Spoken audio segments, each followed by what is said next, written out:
من السنه ثانيه بكالوريا علوم الحياه والارض. حنا المطالب ديالنا انه حنا استاذ المات معامل 7 ما كاينش.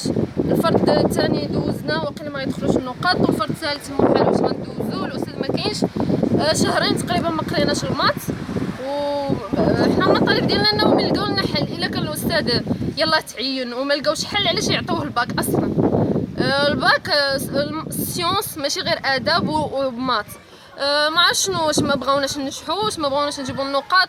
حنا اصلا معروف على هاد الجنوب انه ضعيف في القرايه في لي لونغ والمواد السيونتيفيك عاوتاني. الا ما كانش المات بغيت نعرف شنو كيطالبوا منا هما، شنو كيتسناو منا. الا كانوا باغيين مغرب مشرق وباغيين جيل زعما صاعد، ما كاينش الاستاذ.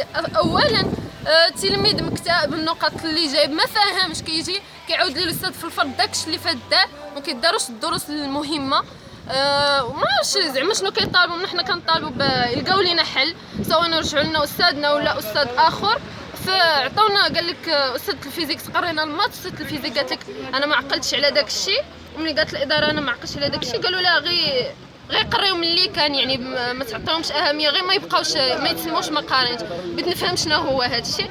بطبيعه الحال حنا كتلاميذ عارفين ما بقاش توظيف، ولات قال لك قرايبه تولي بالفلوس، ما كاينش الاساتذه. شنو كيتسناو منا حنا كتلاميذ؟ يعني حنا زعما صراحه عشنا واحد فتره ديال زعما ستريس وحزن وما عرفت كيفاش غنقول لك. ما كاينش المات والاساسي والايكونومي، واقيلا ما عندهم حتى شي استاذ ولا استاذ واحد. شنو وباك ماشي غير زعما مستوى ابتدائي، رغم ان حتى الابتدائي مهم. يعني من هذا الشيء كامل كنطالب من النيابه. حنا وقفنا اليوم باش توصل الصوت ديال واحد التلاميذ كيناشدوا جمعيه الاباء، كيناشدوا الحكومه. فينا هي جمعيه الاباء؟ فينا هما هاد الاداره؟ في النيابه بغينا توصل الصوت ديالنا الحكومه ولا ايا كان. الا كان زعما الا بقينا فيه، الا كانوا عندهم حتى هما ولادهم، الا كانوا قارين، حنا راه ولاد الشعب باغيين نقراو حتى حنا وباغيين نتوظفوا.